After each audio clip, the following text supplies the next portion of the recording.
We have a countdown? Oh, go ahead. Right. Yeah.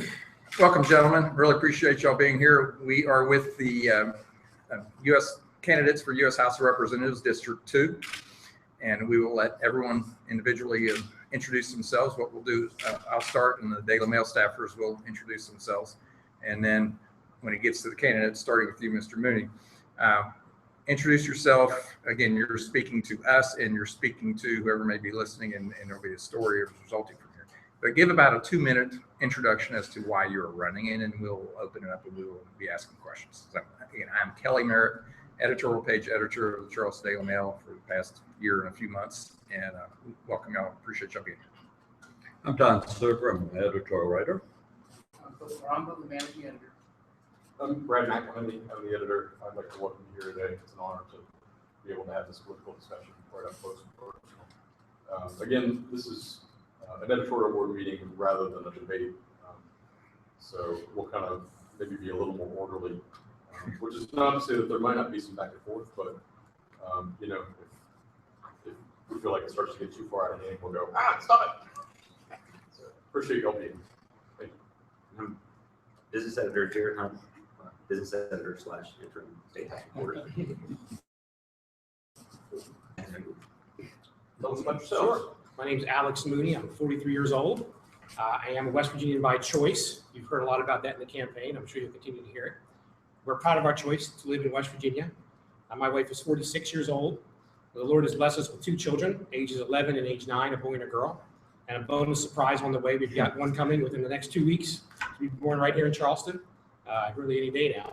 We're here, and it's another little girl that's coming. So we're very blessed to have that. And it's my children's future that I'm concerned about. And the folks that read your paper, their children's future. My mother lost her country when she was 21 years old. She was in Cuba, and an evil tyrant named Fidel Castro took her country from her. She fled to this country and was given every freedom and opportunity and constitutional rights, things that we take for granted oftentimes in this country, but I think are very valuable and worth fighting for. My father served in Vietnam, and when he got back, about a year later, I was born. I was born in Washington, D.C. hospital, which is in one of my opponent's mailers attacking me for. But I was born in a Washington, D.C. hospital. Raised, I served as a state senator in the western part of Maryland. And like I said, we're West Virginians by choice now. And we're proud of that. And I'm sure the liberals would rather me leave, but we love it here and we're going to stay. And we're going to fight for our freedoms, just like my parents taught me to do. That's who raised me. That's who I am. I'm proud of my endorsements in this campaign. The groups in West Virginia looked at all the candidates very carefully and chose whom to endorse for this particular race. I have been endorsed, the only candidate who's been endorsed by West Virginia Citizens Defense League, West Virginia Right to Life, the West Virginia Farm Bureau, and the West Virginia Coal Association, not to mention the National Federation of Independent Businesses, of which I'm a member, and the U.S. Chamber of Commerce, and other leaders in the community. So I'm proud to stand for conservative principles. I will continue to do that and vote my conscience, and I think I can represent the folks here in West Virginia. We West Virginians much better than anybody else. Hi, I'm David Jones. I'm the Libertarian candidate in this race. I'm 47, married, have 2 beautiful daughters. Our youngest just went to kindergarten this year, and me and my wife are the president, vice president of the PTO of the school. One of the reasons why I'm running is because I'm concerned about the future of my children and everyone else's children. The government has gotten too big, too intrusive, heaping debt on top of our children's heads without care. I believe government is the problem. I decided to run to limit government. I believe in term limits. I am a fiscally conservative, libertarian socially. I'm a member of the National Rifle Association, lifetime member of the West Virginia Citizens Defense League, and a big proponent of the Constitution. I'm Nick Casey. I was born here in West Virginia. I was raised here in West Virginia. I was educated here in West Virginia. I'm very indebted to actually West Virginia University and its College of Law because of them. I've been able to practice 8 years. Also, they helped me get a CPA too. So I've been here in West Virginia representing the people of West Virginia in various capacities and ways, whether in business matters, personal matters, for those many years. West Virginia's also been real good to me. My wife's originally from Logan County, but she is here in Charleston now. And so we've been married, went to high school together. and we are blessed with 2 kids, both in their 30s. And unlike some West Virginians, my kids are able both to live in West Virginia and work in the state. So I'm very delighted about that. There are opportunities and options. There's just not enough here in West Virginia. My father was a school teacher in Rand, which is just down the river a little bit, or up there a little bit from Charleston. And he always taught me that we have the greatest form of government in the history of the world. And my father was right about that. But I don't think any of us can look over to Washington right now and not be concerned that the ideologically driven edges in Washington, D.C. are causing a problem for our country. Some people would rather see the country break. They would rather throw a wrench into the country and say, let's have a fiscal cliff. Let's have sequester. Let's shut down the locks on the Kanawha River, because that's what happened, could have happened in sequester, and then we can't run our coal barges. Let's mess up the electrical grid, and that would then mess up the economy and everything else. Let's shut the government down so people at the FBI Center, which is in West Virginia, or in some of the other places in the eastern part of the state, up in Jefferson County, who work for the government, so they don't get a paycheck. We really have a problem in this country. Is we have a dysfunctional Congress, and Congress doesn't function. And when Congress doesn't function, we can see what happens. The EPA, for example, reaches in there. Congress won't do its job, so they leave a vacuum. So people like the EPA step in. The president steps in, and they do things that belong to the Congress. And the Congress can't do anything because it allows itself to be divided. It's time now that we send in some adults. After 38 years of being involved as an accountant and as a lawyer, I chair hospital boards. You can break up a hospital board meeting in 3 seconds, but can you keep it together? Can you keep the nurses and the doctors and the administration, and insurance folks all working collectively for the common good? That's what we need in Washington right now. We need common sense, West Virginia values, people that know the people that know the district, people that understand that the Congress has to function. And I think I can bring that quality to this race. I'm Ed Rabel, and first of all, want to thank all of you for inviting me to this forum, because as the independent candidate, third-party candidate, I'm not often invited to such groups, so I'm gratified that I would be included in today's forum. I'm a native West Virginian, born and reared here in West Virginia. I have deep roots going into the earth here, including Rabel Mountain, where my paternal grandfather and my great uncles and aunts were born and reared, and were farmers there on Rabel Mountain. As I said earlier, my Uncle Albert was considered to be the tomato king of West Virginia. That's how good the tomatoes were. In any event, I remember eating the tomatoes, and they were quite good. My maternal grandfather was a coal miner, and he died of injuries suffered in a coal mine accident right here in Kanawha County, Caving. So we have deep roots here. I was born and reared here, as I said. I was graduating from St. Albans High School. I'm a graduate of Morris Harvey College with a degree in political science and history. And I started my broadcast career here at WCHS as the news director, and was hired by CBS News back in the 60s. At CBS, I covered the civil rights movement in the South, including an on-camera interview with Dr. Martin Luther King just a few hours before he was assassinated in Memphis. I covered the entire civil rights movement and got to know the iconic figures we all see and honor today.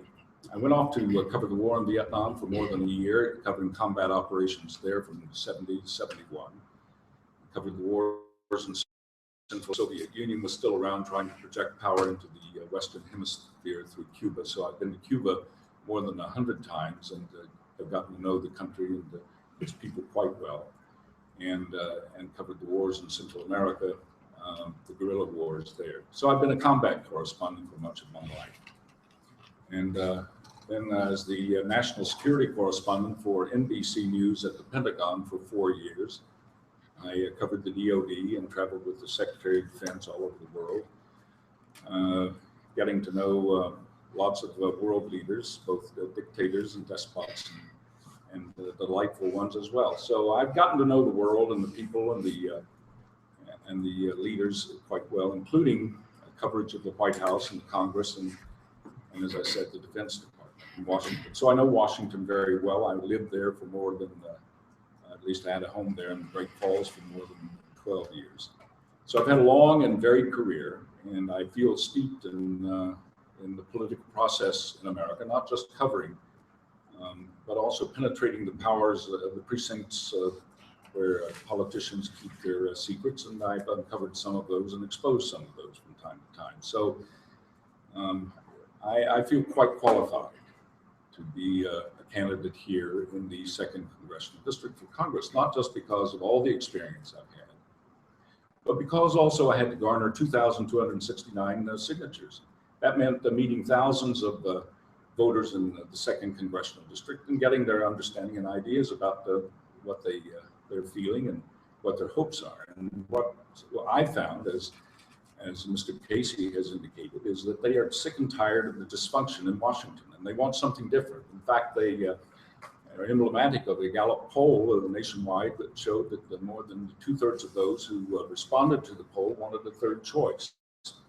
And I think that many of those people I talked to, most of them, thousands of people here in the 2nd District, are tired of the Democrats and the Republicans in Washington, and they want a new choice. And I offer that now to them. So that's why I think my candidacy is legitimized, not just plopping myself on the ballot in November, but because I was able to talk to so many people and get their signatures, and I think they legitimized my candidacy. So I'm offering up myself and my service. I came back to West Virginia hoping to serve, and this is how I'm doing it. I think Mr. Serber had some questions aimed at each of you.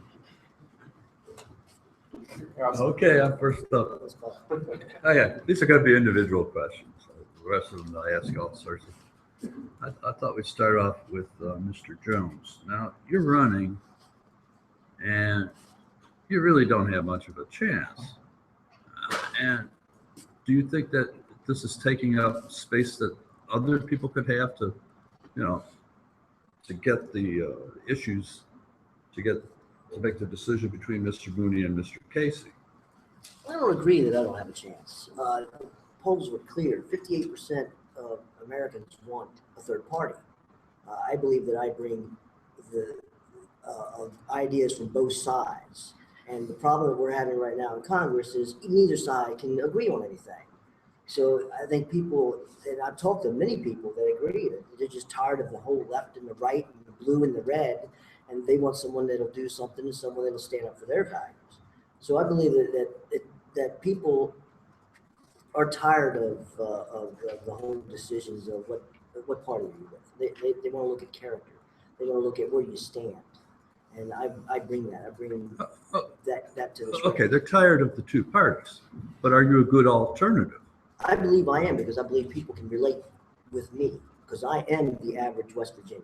I work 50 plus hours a week to make a living for my family. I know what it's like to struggle day to day. I'm not a career politician. I'm not wealthy. I can relate. And so when those laws are passed in DC, they affect me as well as they affect most West Virginians. So I'm going to make sure I read that bill before I sign on that, because they do affect me. So I believe that I am a very good selection for the people of West Virginia because of the relatability. Okay. Mr. Casey. Sir. You said, you know the people of West Virginia. You backed Obama. He didn't carry a single county in this district in 2008 or 2012. How are you going to represent people who don't like President Obama overwhelmingly? I was a party chair. I backed Robert C. Byrd. I backed Joe Manchin. I backed now Governor Tomlin, then Senator Tomlin. I backed various assessors throughout the state. I did a good job in my role, just as my opponent, Mr. Mooney, was Republican chairman of his state. I'm sure he backed all of his candidates, including some of the Republican nominees at the Supreme Court. President Obama has been a disappointment to all West Virginians. Just face it. He came in and sold smoking hope and sunshine. And what did he give us? He gave us the EPA. He gave us these water concerns. He gave us an overreach. We have the biggest water crisis in the country, and he doesn't even show offense, up. but he's doing exactly what most people in your Hardly. district thought he would do. I'll tell you, when he was a senator, he was a big coal guy. In fact, you'll find UMWA thought he was the right guy because they supported his policies on coal when he was a senator from Illinois. Somewhere when he got inside the Beltway, he became something, at least from their perspective, that he was not to do that stuff. So, the thing about that, if people want to talk about let's look backward and let's look forward, they ought to really start looking forward, because this is the opportunity West Virginia has. We've got things cooking now. We've got shale gas. We've got to make sure that people in Washington don't cause a problem for that. we've got to make sure that these opportunities that we have are expanded upon. So from my perspective, the whole thing, if people want to say he's with Obama, you know what? That's all they got, because they can't take me on ability. They can't take me on experience. All they can take me upon is that kind of bad thing. And if they don't like Obama, they should be mad at me for supporting Joe Manchin and for Earl Ray Tomlin and for everybody else that we helped get elected that are looking out for West Virginia. You know what I'm going to ask you, Mr. Mooney. You've run for office in New Hampshire. You've run for office in Maryland. Now you're running in West Virginia. Now, how do we trust that you're going to represent West Virginia? Sure. I represented Western Maryland. My Senate district was south of Hagerstown, or West Virginia. So geographically, it was a small move. But I am West Virginia by choice. I'm proud of that. I've been living here. One of the things I like about West Virginia, we homeschool our 2 children. They're 11 and 9. And the West Virginia public schools allow homeschool children to take up to 3 classes in the public schools in Jefferson County. So we've been availing ourselves of that opportunity. We like it here. Our children go to school here. We've been paying taxes here, unlike what you might see in some of the ads. But I think this is a question about who best represents where West Virginians stand on the issues. I think voters care more about where you stand than where you once used to live. That's what I think. And so I traveled the state. I stepped up to run because Shelley Moore Capito was retiring. At the time, nobody else was running. And I felt I could fill that role, having talked to thousands of West Virginian voters across the state, 12,000 of whom voted for me to make me the Republican nominee, and I appreciate that. I mentioned in my introduction the endorsements I received, and I'd like to emphasize those endorsements don't come easy. They analyze all the candidates very carefully and decide who best represents them on those issues. There's a reason the West Virginia Coal Association chose to endorse me over anybody else running. Good, because they looked at our records, and I'm proud of my 12-year record when I was a state senator. Never voted for a tax hike in 12 years. And believe me, when I traveled the state talking to West Virginia voters, they were very skeptical of not just the political process, which you're hearing. They're skeptical that anybody's going to go down there and stick to their principles and fight for what they believe in. And I can point to a record. In 12 years, I never once caved in, despite all the pressure. And believe me, there was plenty of pressure to raise spending and I said no for 12 years. I think we should look at cutting taxes and tax reform and cutting spending, but raising taxes is the answer the liberals always give you. So even a lot of Republicans, they talk about difference between Republicans and all that. Even a lot of other Republicans didn't stick to their guns like I did on that particular issue. I also earned an A+ rating from the NRA, which endorsed me in this campaign. That was hard earned. I stood and fought for Second Amendment rights. I don't know where everybody stands on those issues, but I know Mr. Casey here got a poor rating from the NRA, presumably because he supports the ban on private transfers of firearms, like private sales between. Please tell me what the rules are. Again, so I should just wait? Yeah, I'm more than happy to wait. Thank you. So I'm proud of my endorsements. I think it represents West Virginia Okay. voters. Go ahead, Mr. Wright. Did you want to say something else? Mr. Mooney tells horrible lies about the people he runs against. It started with Charlotte Blaine, with Ken Reed. He has no more basis to say some of the things which he just said about the Second Amendment than the man in the moon. And I just think it's important to recognize that it is not rhetoric and particularly deviousness in what you say that counts. Can I respond to that? Yeah, this isn't a debate. But I'm just saying he got a bad rating from the NRA. It's a fact. You can look it up. And on the abortion issue, you filled out the West Virginia Right to Life questionnaire and checked the box saying you were not opposed to abortion even after 20 weeks when the baby can feel pain. You signed it and you sent it in. It's your words. Don't call me a liar. You're the one who's misrepresenting Let me tell you, it's not just a lie. It's a vicious lie. You all know me. You all know that I am church educated. I'm a devout Christian. You all know that I, in fact, represent churches. People are aghast at the ads that have been run about that because it is such a deceitful, vengeful lie. I don't know how Ken Reed stood it. I don't know how Charlotte stood it. It's difficult for me to stand. We'll just have to stand it during the rest of the campaign. Okay. All right, Let's Let's not leave Mr. Rabel out. First of all, you had to get signatures to get on the ballot, and I appreciate that. But really, what is your goal here? I mean, obviously you're not going to get elected. What's your goal here? Well, first of all, I think that it would be a mistake to underestimate the chances of my getting elected. Could you I speak up heard just a that. little bit? I have, Yes, I think it would be a mistake to suggest that somehow I'm not going to be elected. I heard from an awful lot of West Virginians who support me and want a different voice in Washington, and I believe them. And if I didn't believe them, if I didn't consider that thousands of people want a voice, don't have a voice now, would vote for me, and that each day I'm hearing from more and more of those people who would vote for me, I think that I do have a chance. But beyond that, there's another part of this that is terribly important to our democracy, and that is to insinuate oneself and to add ideas and not only ideas, but also positions that other people might not add, other politicians might not, you might not hear from them if I have not been running. So that's that. The other argument that is often made is that not only do I not have a chance to win, but that I'm a spoiler. And I think that's political bigotry. I think that if anybody's spoiling it for the Democrats in West Virginia, and have for the last 7 election cycles with electing Shelley Moore Capito in a district that is overwhelmingly registered Democratic, that the Democrats have spoiled it for the Democrats. Democrats vote against their own nominees in this district. So if you consider that we're overwhelmingly, the voter registration is Democratic, and yet they vote for a Republican, that would, to me, if I were Mr. Casey, I'd be worried about that, because that doesn't bode well for him. And I think that a lot of Democrats I've talked to in this district consider that they do want an independent voice. I'm saying the things now that the Democrats ought to be saying, that they should have been saying, that the Democrats of the days of LBJ and FDR and those traditional true Democrats, they'd be aghast at the kinds of things that they're hearing in this district. So I bring a new voice, a new, different position, a different perspective, and I think that in our democracy, that's healthy.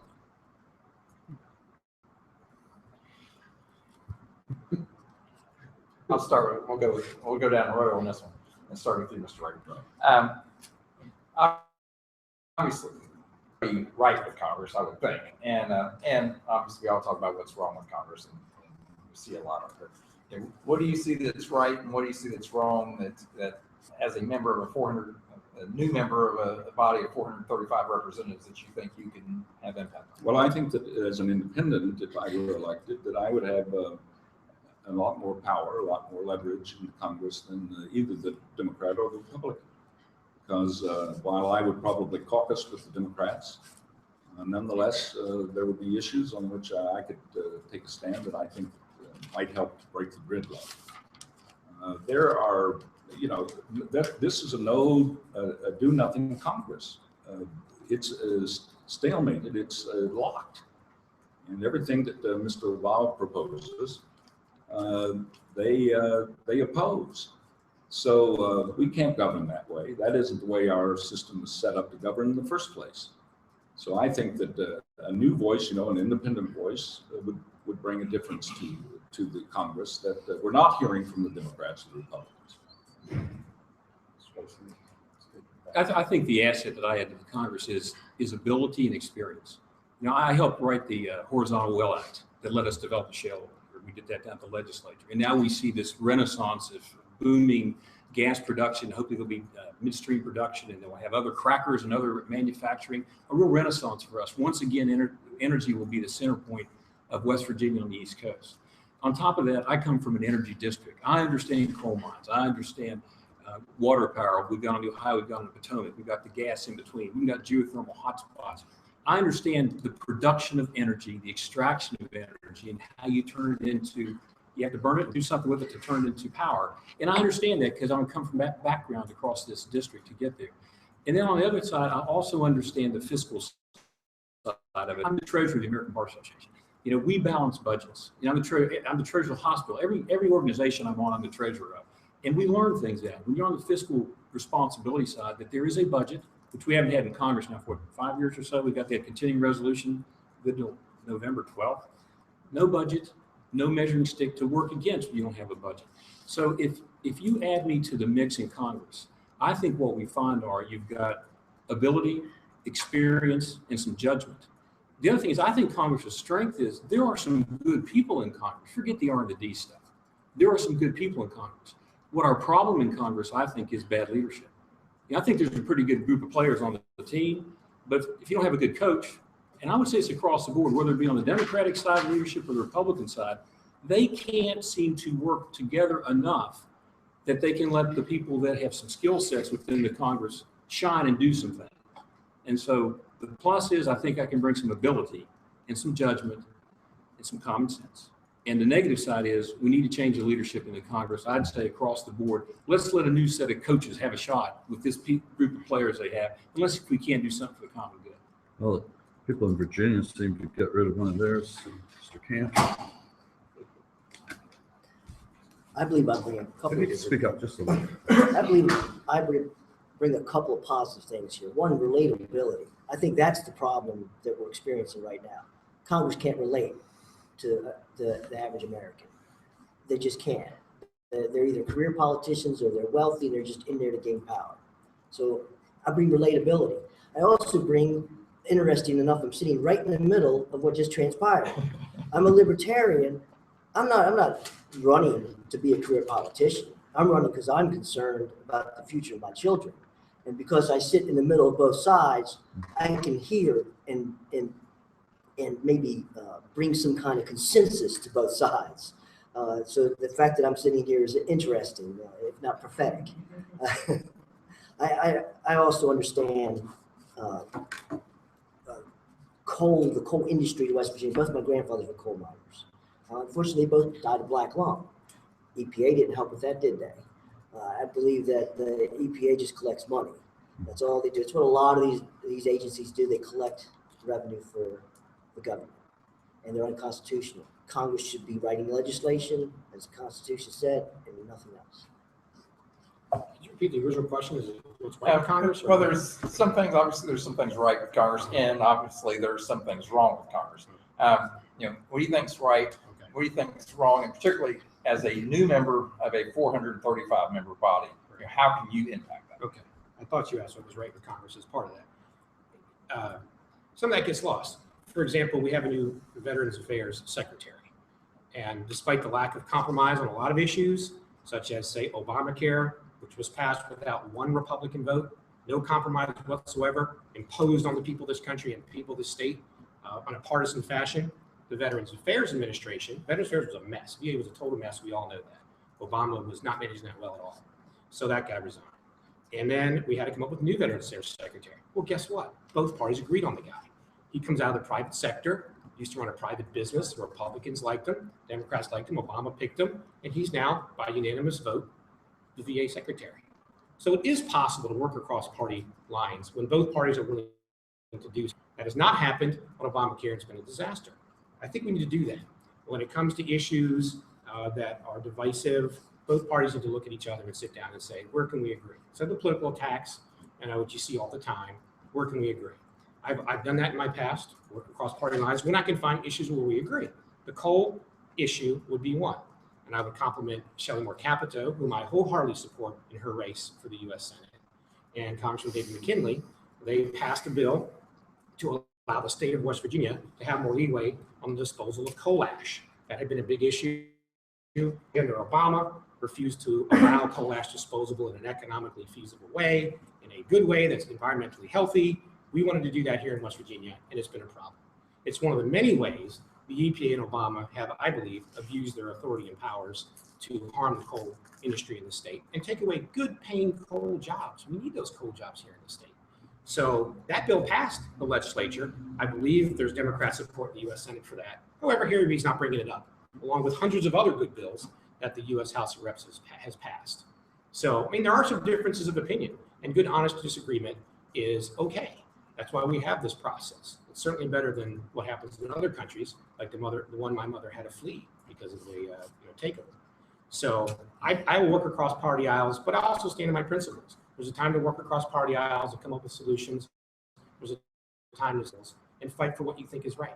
And I'm willing to do both, depending on the issue. And certainly who's willing to work back with me on the issues. If you're conservative, you may believe that the EPA is killing coal. If you're more liberal, you may believe that market forces are at work. Either way, Southern West Virginia is in trouble economically. Disregarding the EPA for a minute, how could Southern West Virginia diversify economically moving forward so it's not so dependent on the one industry? Sure.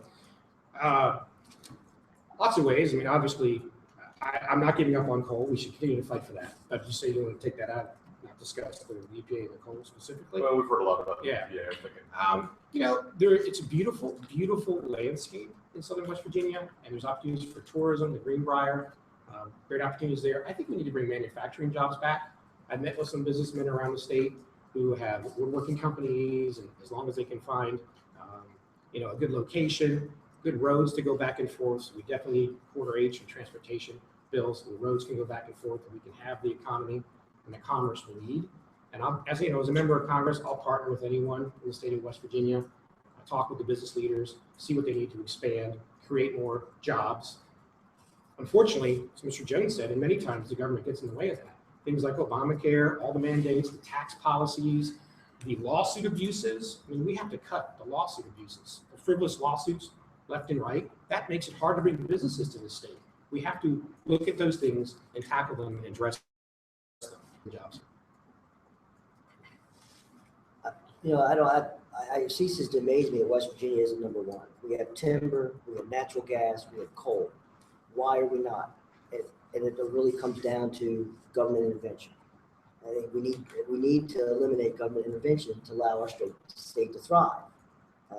Tort reform, like Mr. Mooney said, is a big thing too. We cannot possibly allow our businesses to succeed if these frivolous lawsuits take them down. And that's also part of Obamacare. Obamacare interferes with what? Businesses. You can't have businesses thrive in that kind of environment. I also am a big proponent of the hemp industry. I believe in legalization of hemp and marijuana. What does West Virginia have? Mountains. You can grow it anywhere. I mean, it'd be a great industry to bring more revenue here into the state.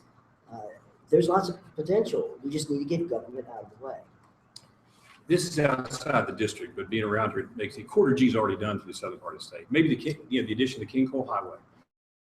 We've Modal Transportation Center, Pritchard, West Virginia. You know, where the rail crosses are starting to handle cars that come up from the Gulf Coast and across from Roanoke, and they head over to the Midwest.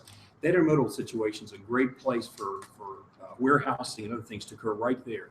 King Coal Highway is right with it. It supports all that. We've got kind of a success story in Hatfield McCoy's and what they have done down there as far as the trail system. You know, there's a need down there now for housing and lodging for the folks that are working on that. So we've got this tourism opportunity that's going on down there right now, and it's going on compatibly with the extraction of coal and the extraction of gas, extraction of timber. So that's a good bright spot. We've got the footers poured for a coal liquefaction facility down there, but it hasn't happened just yet. And it's really a great facility because some of the coal it can use is the higher sulfur, kind of what we call the dirtier coal. There's $6 billion worth of money that's laying around in the federal budget for clean coal technology that could be utilized for that right there at that given spot to try to do something with it. So, you know, when you look in the southern part of the state, you know, you guys have probably been to Red Jacket and Kermit and Welch, and some of those places are beautiful spots, but they're tough because of transportation. But if we take care of the transportation, and King Coal Highway is right at the top of it, keep the rail lines that are in there in place, because some of them are being pulled up now. We've got both the opportunity for the tourism opportunities there. You know, Wyoming County is one of the largest gas producing counties in the state. They've been doing it down there in the lower Huron for years. There's opportunities that even the gas situation brings in because pipes go into that area and come back out of that area. So it's really a situation where there are many things we can do down there. And granted, coal is the dominant source in that economy. But there are things that we have moving into place that can help us. And I think if we can get the internet situation done and keep our roads and bridges, unfortunately, are falling apart everywhere, infrastructure. Let's put some there, let's send it overseas, and let's send it down to West Virginia, 2nd Congressional, as well as the 3rd and the 1st. We're all on one big boat in West Virginia. There are things that we can do, but you know what it takes? It takes somebody that knows all these projects and has a background in what's going on down there to be able to go to Washington and say, can you help this program in Pritchard, West Virginia? Because some of us at the table here know where Pritchard is and some of us don't. Mr. Riggle, you know where Pritchard is? I certainly do. Okay, go ahead. We're fixating on coal in West Virginia, and that's a mistake.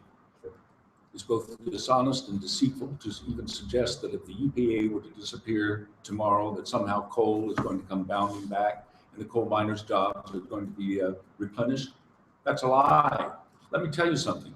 In 1948, there were 126,000 miners directly employed in the coal industry. Today, there are fewer than 21,000 directly employed. There are a lot of reasons for that. The coal has been on decline for years and years and years, long before the EPA was even invented, long before the Clean Air Act was instituted.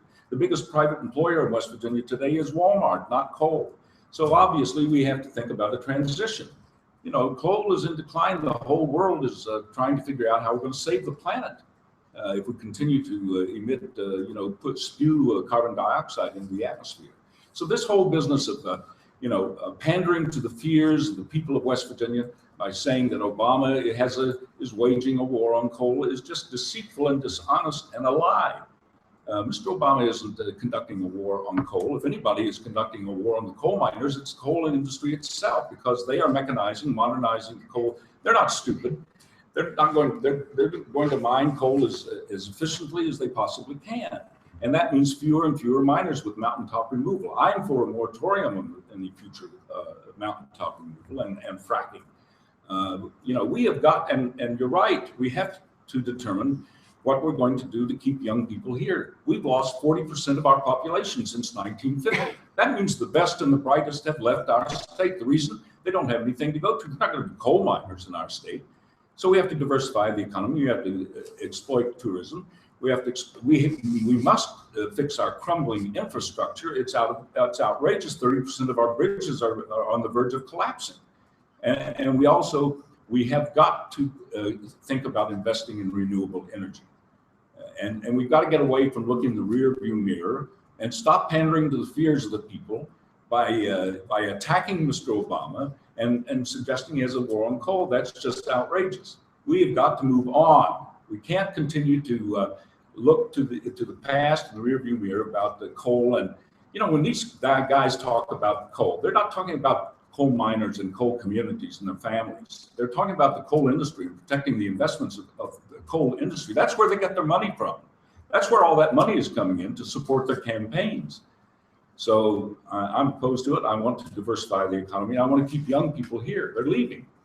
And I suspect that that's where the coal miners are going to go as well. They're going to leave the state because there aren't any coal jobs are not coming back.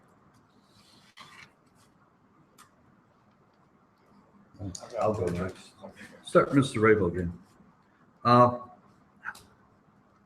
In 2000, when Bush was elected, we had a balanced budget.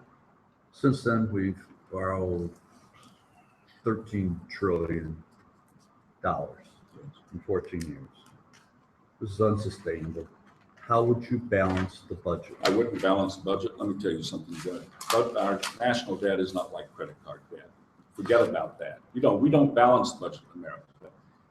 We've only balanced the budget one time in American history. One time. So neither Democrats nor Republicans ever balance the budget. They talk about it in campaigns. It's wonderful to talk about it. It's terrific. It makes great.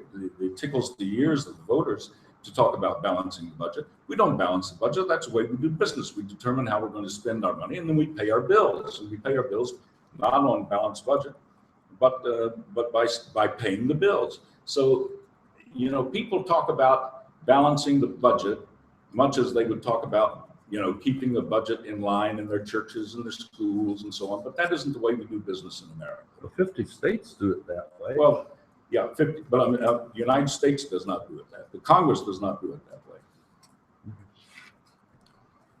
We need to balance the budget, right? Now, the challenge to that is how quickly you can balance it. West Virginia we had all the unfunded teachers' liabilities for retirements. And the state of West Virginia took the approach, they have a balanced budget on operations, but then they took and they amortized that, for lack of a better word, and said, we're going to achieve paying off that bill, but we're going to handle it over a certain period of time.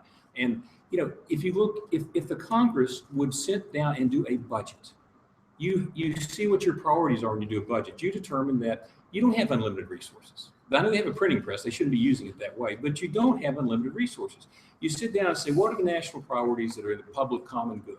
Defense is in there, healthcare is in there, Social Security is in there. There are various components of that. You say, with these priorities, then what is our ability to meet those priorities?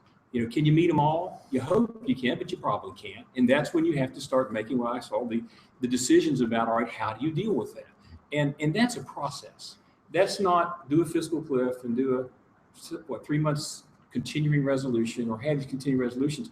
It takes a certain amount of maturity and sharp pencils to sit down and have those common conversations about where we are, where we want to be, and what will the budget allow us to get to. And to me, that process has just been abandoned by the United States Congress. We have had a balanced budget. I think back under Clinton, they had a balanced budget, had a surplus. We spent money in different places and different things. You know, the wars spent a lot of money, bombs wasted a lot of money moves around. Let's get our hands back around it, and let's be mature, and let's be consensus building, and let's set our priorities and get there. And it can be done because the states all do it. Let me just add one thing, please. And that is, you don't balance the budget by conducting 3 wars and putting trillions of dollars on a credit card. You just don't do it that way. And so we've got to determine what our priorities are going to be in America in terms of spending. The Libertarian is not in agreement with you. What have you done? Amazing, isn't it? What's going on? Amazing, isn't it? Because we do need a balanced budget.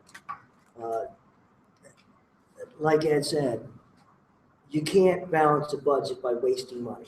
Federal government does that great job of wasting money. That's the best thing they do. That's really all they do. They waste our money because it's our money. It's not their money. 50 states have to balance the budget. We have to balance our budget. Why does the federal government not balance their budget? Well, because and what they're going to do is destroy our economy, which is already in effect right now. They have these unnecessary wars. They give money away to foreign countries that don't like us, Iran, for example. They give money away to countries that send their citizens here, that tap into our resources and send our money back to their country. So, yeah, we need a balanced budget. We also need to stop with the continuing resolutions. I think that if we implemented maybe a constitutional amendment that said no balanced budget, no pay for Congress. Guess what? Congress should balance the budget. And I actually have a 10-point plan on my website for getting America back on track. And part of that is balancing the budget. Absolutely need a balanced budget amendment. That's common sense. The families in West Virginia balance their budgets every day and every year. They look at the federal government, it spends and spends and puts the debt on their children and grandchildren. And frankly, much of that debt is being bought by foreign countries now. It's not debt to other Americans, it's debt to foreign countries. This is a serious problem. Absolutely need a balanced budget amendment. I believe in priorities-based budgeting. You set your priorities. Obviously, we need to protect and preserve Social Security and Medicare. People have paid into that, they've earned it. But we need to look at other parts of the budget, eliminate waste, fraud, and abuse wherever we can find it. Repeal programs like Obamacare. I mean, frankly, we're going the other direction right now. Not only we're not bouncing, it's getting worse. Let's stop the bleeding first. Repeal Obamacare, which is wasteful government spending, cost jobs. Let's get more people in jobs, paying into the economy so we can grow the economy, get more money into the budget to begin with by creating jobs.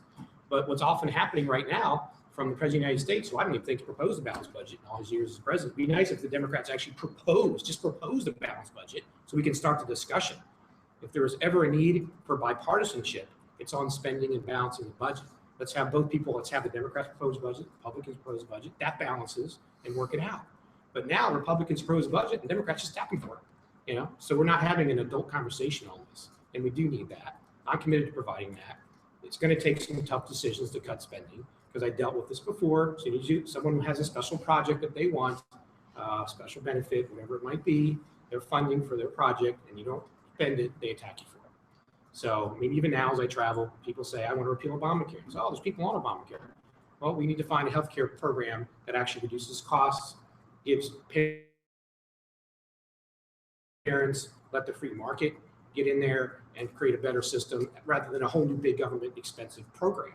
So, you know, there's just different philosophies. I respect everybody for running, but we have different philosophies. There are those who believe government should get bigger and bigger and do more and more, progressive socialism essentially.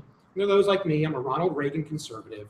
I believe government should live within its means, make the tough decisions, live within a balanced budget. You can't give everybody everything they want all the time. It's interesting. Nobody said raise taxes. The discussion about the wars leads me into a current event, which is the United States finds itself in an interesting situation where maybe we're not declaring war against another country at the moment, but against something called the Islamic State. There's not been a congressional vote on U.S. action on that. Should there be, and what would you favor? Start here.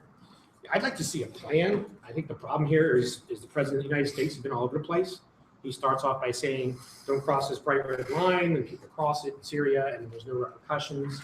So when I get to Congress, I'd like to see the plan. I'd like to hear from the president of the United States, the commander-in-chief of the military, what is his plan to protect us from terrorism, and consider supporting that when the time comes.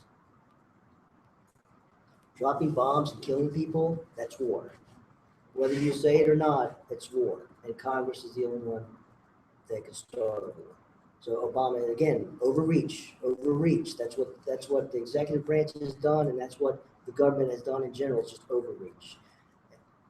What are we going to be in the Middle East forever? Because there's never going to be peace in the Middle East. We're wasting money, we're wasting lives, and for what? They're going to constantly be at war with each other over there because you can't fight ideology. We're not the Roman Empire. That's the only way you're going to stop war over there is go and conquer, and that's not what America's about. America needs to stick here to our people, use our resources on our citizens, secure the border, and be more vigilant on who comes into the country with, say, Ebola. You can't fight Ebola with guns, but yet you're sending the military over to Africa to fight Ebola. Again, wasteful government spending. Acts of war need to be approved by Congress. And Congress needs to be the one that approves acts of war. It's in the Constitution. We read those things and pay some attention to those things. And again, I think it's a demonstration of the lack of the institution of the United States Congress even asserting its appropriate jurisdiction, if you might call it that. They tied up some of those votes in the continuing resolution. Because we are fiscally inept and won't do a budget, the CR became the most important driver so they could all get out of town. And that lasted until November, I think it's November 12th or something like that, 11th. So they put that in the CR. So they couldn't deal with it separately because they didn't have their house in order, their fiscal house in order. If they had their fiscal house in order, they could have dealt with that issue as it should have been dealt with by the United States Congress on that very issue instead of being muddled up. The other thing we've got, which amazes me, is we don't have an energy policy. We worry about the Middle East because we get oil and other resources out of the Middle East. If we had an energy independent United States of America, we'd also have that behind us. And we wouldn't have to make these decisions about what we're going to do with some of these folks based upon where those interests of other third parties lie and that sort of stuff.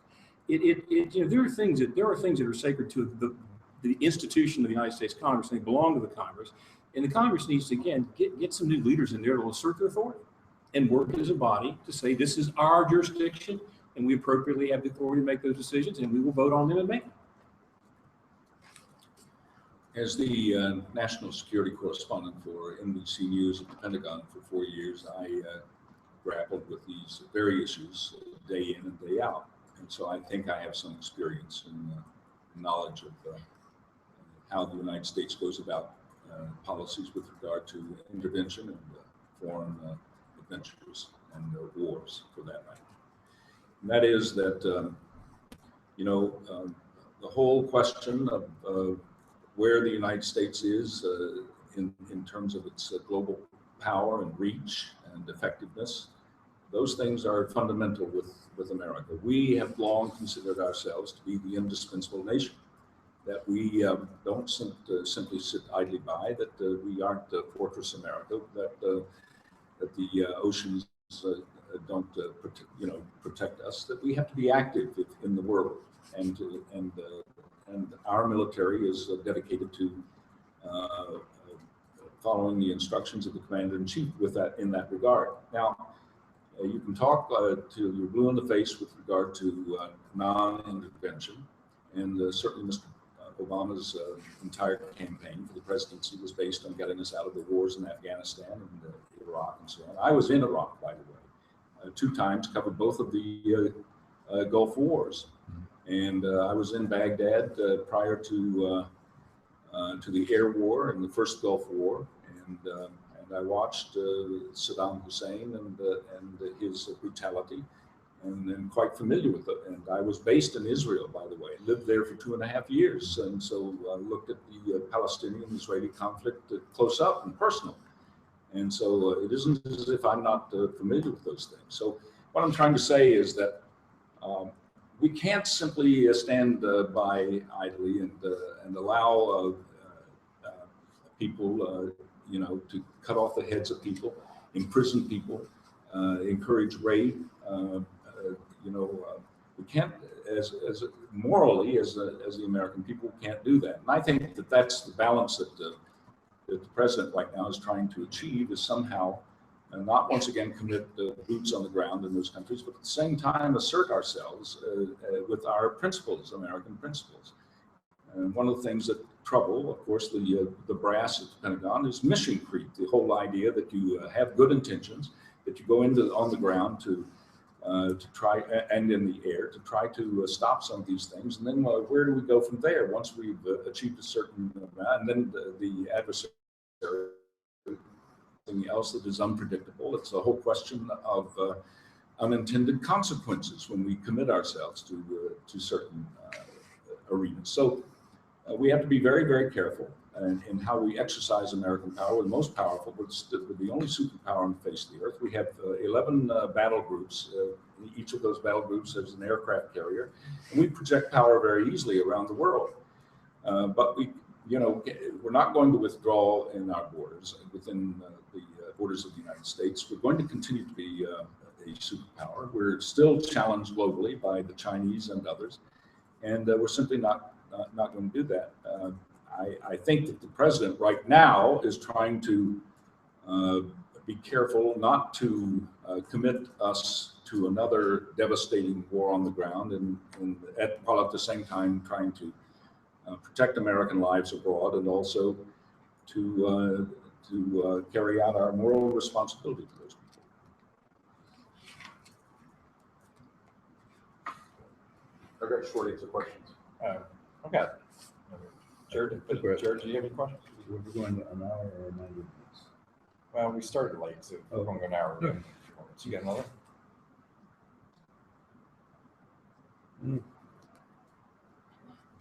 You wanted to ask about the sequester. Well, I'll change that. Pretty much now we've talked about that. Oh, actually, two questions I want to ask separately. I'm not sure which one to go with first. Start with you. It's been I guess a long campaign, starting with primary. You two had the primary. So you've been on this campaign trail for quite a while. What have you learned that you didn't expect to learn?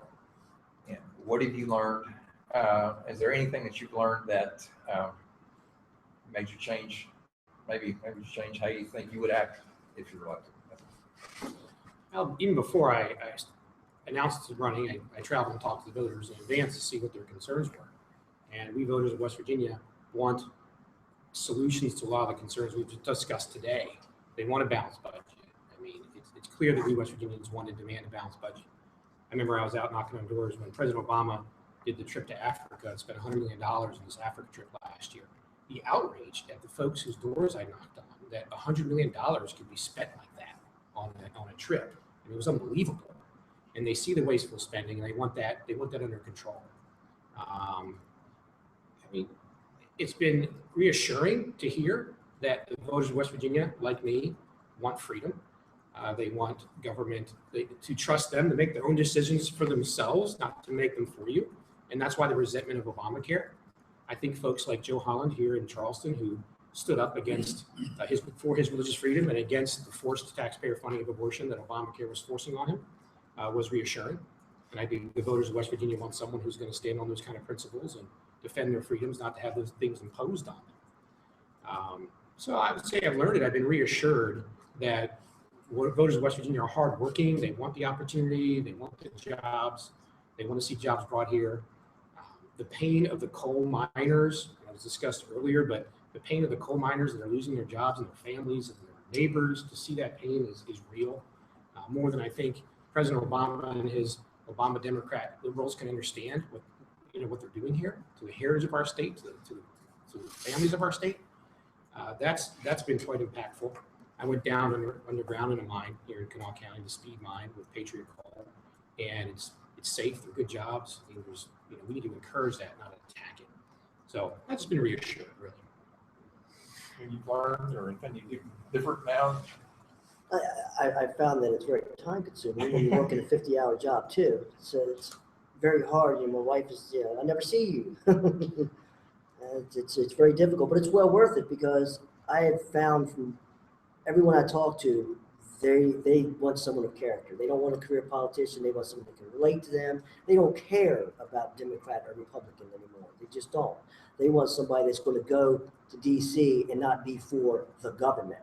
They want someone that's for the people, and it's been very positive. I've raised a total of $3,200, and it's all from people, the average West Virginian, $20 here, $50 here. No, I can't do expensive TV ads and billboards, but I have to become creative. So and that's one thing I have learned about this. You've got to be creative. I could serve well. What I've learned is that people across the board in West Virginia, they want experienced, rational, common sense people to go over there with their agenda. The West Virginians interested over that way. I mean, right after the primary occurred, I had a large group of Republicans for Casey, sua sponte, as they say in the law, get formed on their own. They came over because they wanted someone who understood them. And whether they were Republicans or Democrats, given my background and experience with folks, I understood them. They also wanted somebody whose motivation they could understand. They understand my motivation. West Virginia's been good to me. It's been good to my family. And I have an opportunity to go and give back to West Virginia. And my motivation is to be buried in West Virginia and come back here when the service is over, and they understand motivation. And I think that's one reason all these Republicans have been so very helpful to me in many ways, from yard signs to kind words to signage up. And I think they also expect West Virginians to be civil in their discourse, that it is one thing to say, I disagree with you on point A. It's another thing to call people names. I don't think they like that. I discovered that the Republican folks don't like that either. But that's been my analysis, that most West Virginians think, we're all in this boat together. Let's try to row together.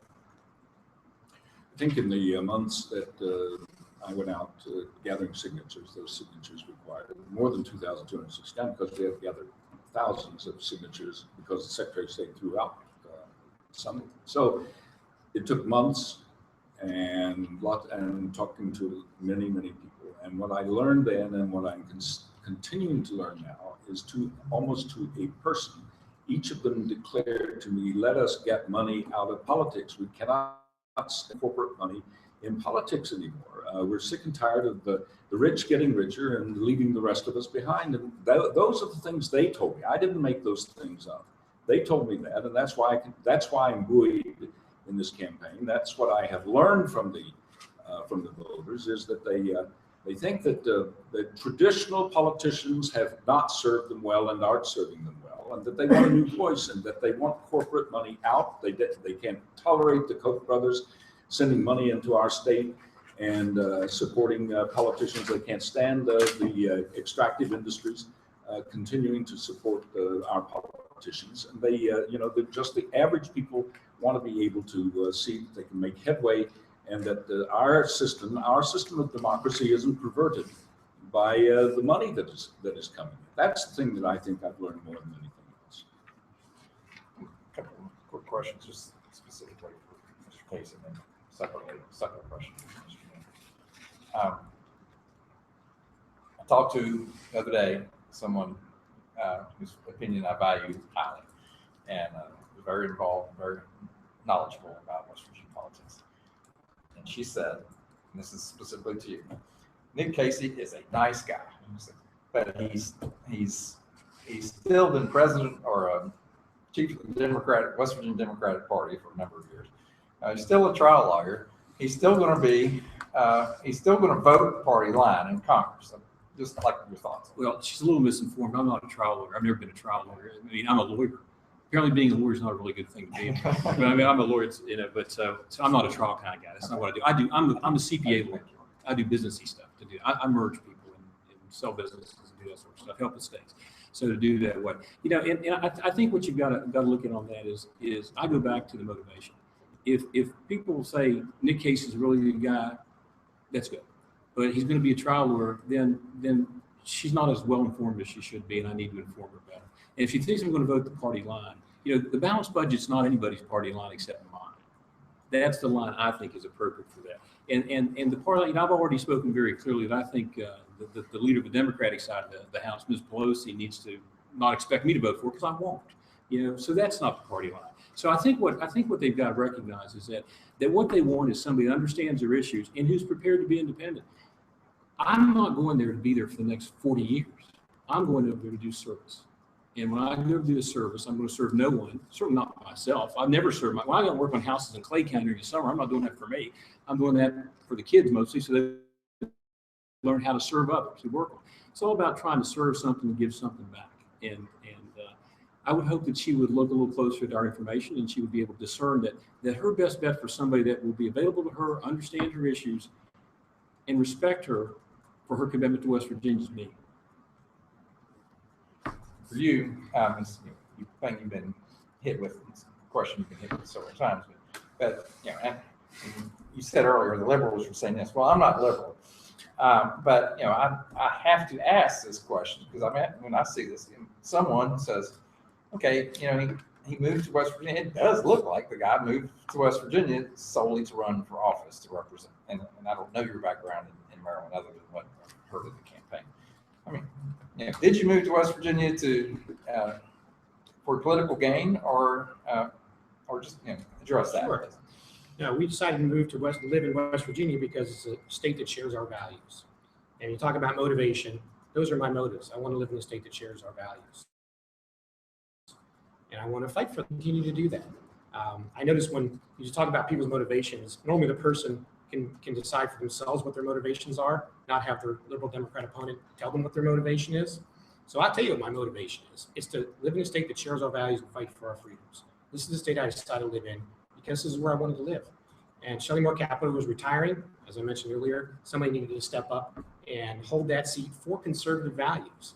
I was the first person in the race.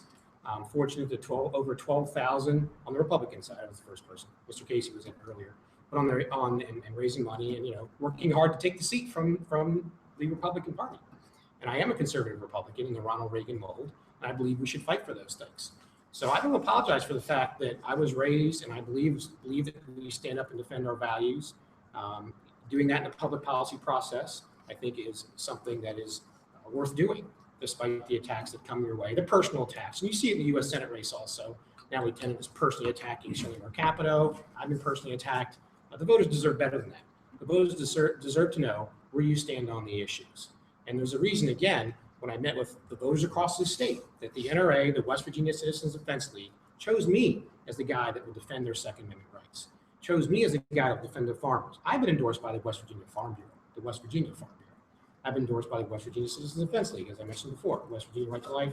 So it's what you stand for. Right? I mean, when I talk to the voters and people that ask that, they just want to know where you stand.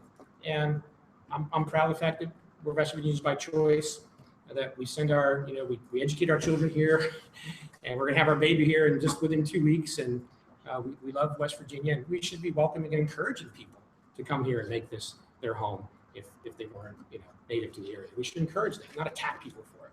So I think we deserve better than that. Just real quick, your first election, your first campaign in West Virginia. And you haven't run for public office before? I don't think so. No. Okay, so everybody's first run in West Virginia. With the exception of Mr. Rabel, judging by the TV ads, it seems nobody likes Barack Obama. Short answer, say something nice about Barack Obama. See, just start down that end. Can you do a short answer? Yeah, well, here's the thing. I've not heard one of these candidates denounce the hatred and the anti-Obama sentiment. And the calls I hear day in and day out for Mr. Obama's death in West Virginia. I haven't heard one of these candidates ever denounce those kinds of expressions. And I think that is deplorable. I think that anybody with 1 ounce of morality about them has got to denounce it. I denounce it. I have a book called Black Gold, Black Death. I don't know, it's political satire, which talks about the palpable hatred of the president. That's one of the reasons that I think that, a candidate can win by denouncing Obama. 55 counties, as you pointed out, went for Romney in the last presidential election. In the primary election, West Virginians, Democrats voted overwhelmingly for a convicted felon in the primary election. Now, there's something wrong here in West Virginia when you have that kind of attitude, and I think it's something that needs to be not only looked at seriously as pathological, but I also think that it's something that Barack Obama is a human being. I think he's doing his best as president of the United States. Nobody's going to repeal Obamacare, but that's very popular, that notion that somehow you're going to win political votes and win votes in West Virginia by denouncing Barack Obama. And I think it stems from racism and hatred and bigotry. And I think it's something that needs to be talked about and also denounced. And I would like to hear from one of the candidates here to denounce that kind of hatred here in the state of West Virginia. Anything nice to say about the president? There's over 135,000 working West Virginians who have health care. Right. That didn't have it before. That was short too. There you go. Sir? I mean, those 135,000, would they have had health care with Obamacare or just the Medicaid expansion? Because I think that the Affordable Care Act can't do one thing good and 90 things bad. Okay, my health costs went up $2,200. Another relatability issue here. $2,200 that I'm not getting a raise from my company to offset. Thank you, Mr. Obama. When it comes to our president, it's great that we elected the first African-American president. That's great. My wife is African-American. So when people say, oh, you don't like Obama because you're racist. Oh, really? Let me tell you something. Let me show you pictures of my wife. So it doesn't come down to racism. That's an excuse that the left uses to justify his terrible presidency.